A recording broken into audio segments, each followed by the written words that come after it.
Paco's dashboard on Cyberium Arena. Intro to Cyber, complete. Each module, lessons, a book, labs, a lab test. The next program, Linux Fundamentals, is still untouched. Behind each module, recorded lessons at the student's pace, the groundwork before a scenario.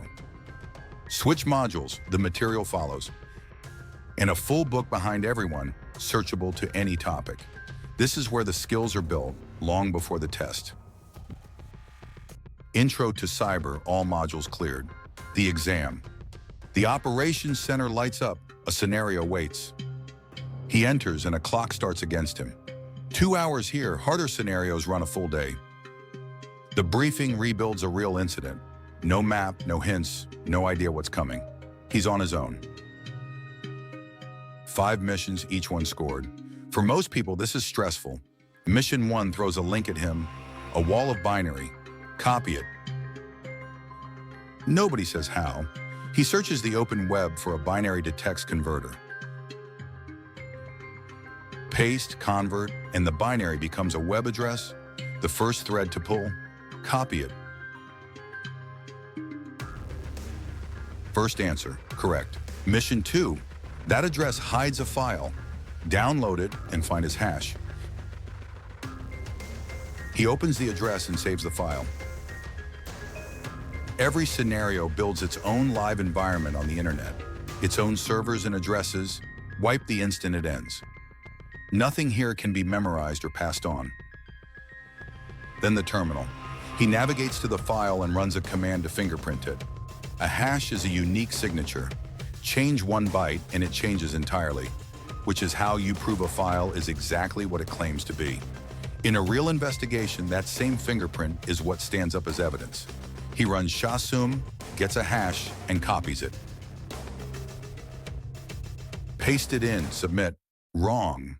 A 15-second lockout. He can only sit and watch. This is where it bites. Read the question again.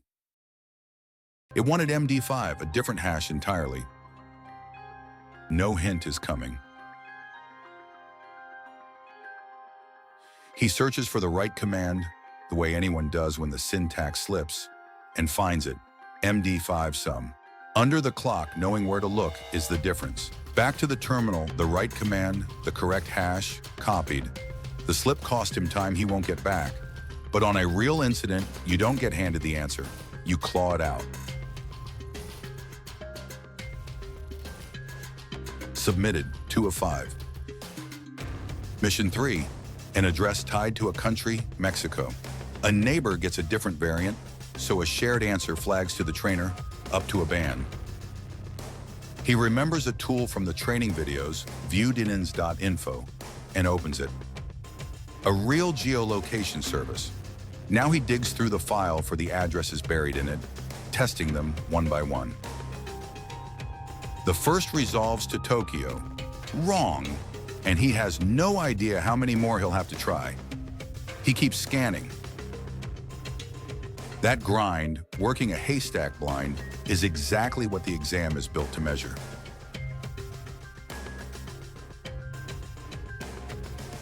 A second address, Italy, another miss, another chunk of the clock gone. Another address, another lookup, and this one lands. Mexico. The right lead dragged out the hard way. 3 of 5. Mission 4, a search term and a leaked password hash hiding beside it in the file.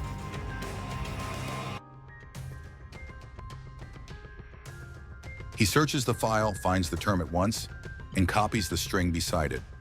Looks like a hash, and grabbing it is the obvious move.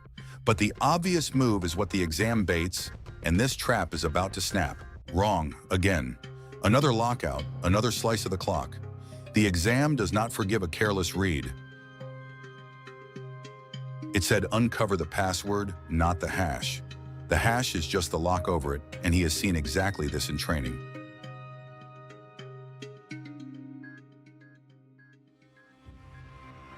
CrackStation, a real cracking service. He feeds it the hash, and it reverses it to the password behind it. This is how leaked credentials fall, and why 1 week reused password hands an attacker everything. The real password submitted. 4 of 5. Last mission, an image archive, and a country to uncover by OSINT. He downloads the archive, extracts it, and finds a set of photos. And then nothing. The way to turn an image into a location just won't come.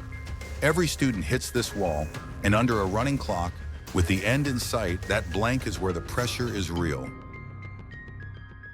So he does something the exam allows.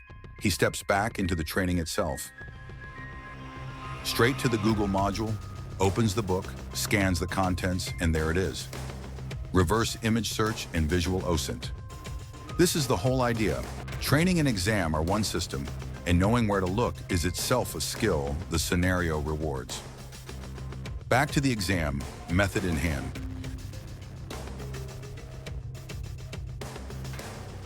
To Google Images, he drags a photo straight in, and the internet answers. He got stuck, went and learned the method, and came back and used it on the clock. Singapore. 5 of 5, passed on the first attempt. Scenario complete, environment destroyed, exam passed.